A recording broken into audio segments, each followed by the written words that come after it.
fantasy, my edges become visible glitch. The surface distortion appears like the illusion of a buckling sheet of glass, an oasis around parched lips. At a certain tilt of eyes and head, these distortions produce the effect of an iridescent slick. My head tilt assumes a body language that says, "Leave me alone, I'm busy." It is a background whose foreground is thought to be the ghost theater. The theater is a showcase of the technical mastery of the blend. Thought becomes a gradient, and as a substance, I percolate as a sequence that betrays the traditional surface.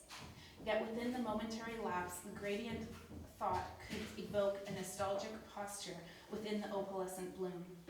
Sequences are momentarily sublimated and then purified into gaseous pictures that are dispersed before they can be apprehended as whole.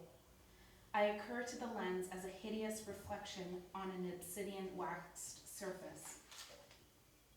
These same pictures might be metaphorically described as a transnormal fluid that is exercised from the eyes, ears, mouth, nose, vagina, penis, and anus, conjured during the performance of a specific genre of jammy funk specific to the coastal California below San Francisco but above Santa Barbara between 1982 and 1984. This fluid envelopes me, making me the part of its scene. When this happens, the slick becomes momentarily mannered by the various ornamental flourishes, like the collar on some medieval regalia or biblical friezes.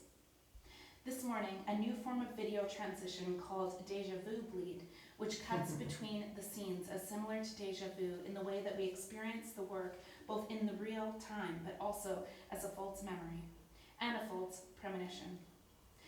The way that it travels as a way between these sensations of time is the manner in which these transitions bleed between scenes.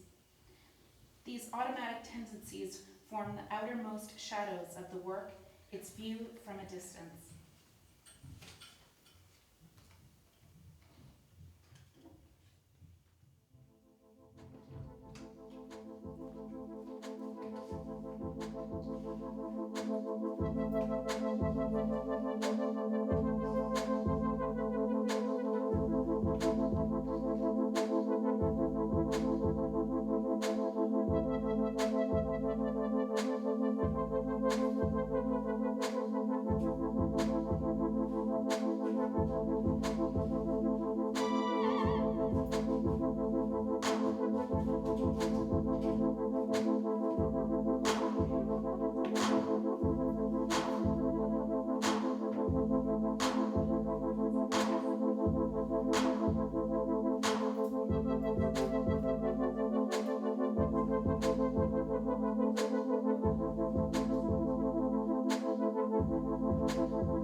Black line, the width and length of a single eyelash, blinked.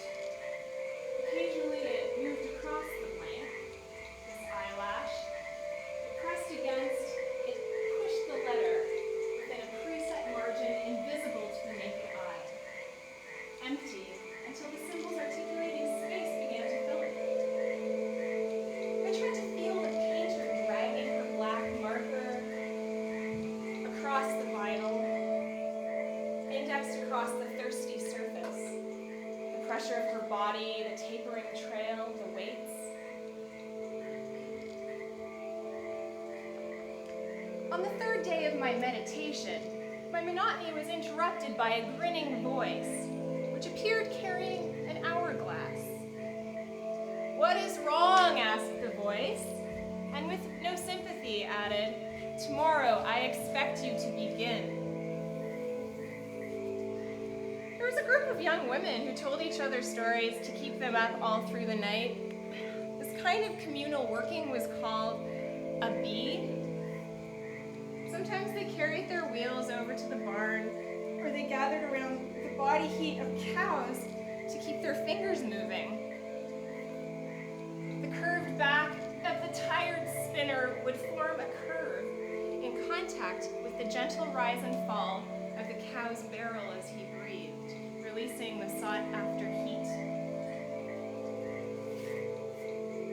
Sometimes when their fingers are twisting, they begin to twirl their thoughts, releasing energy into new forms. And unlike the voice of the shuttle, they use their tongues.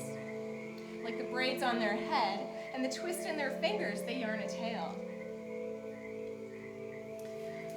On page 335 of the Book of Disquiet, Fernando Pessoa wrote, "To wrap the world around their fingers like thread or ribbon, which a woman twiddles while daydreaming at the window.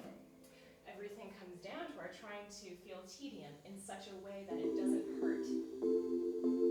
Pessoa pictured the daydreamer as a woman looking out a window twiddling ribbon.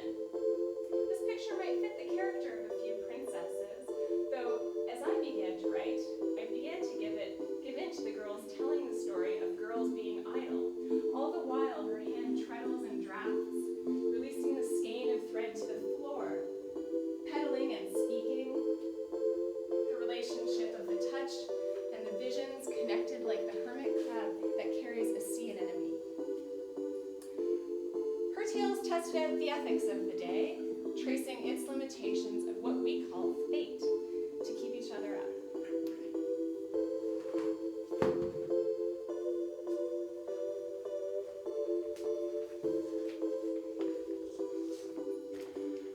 Whatever limits us, we call fate.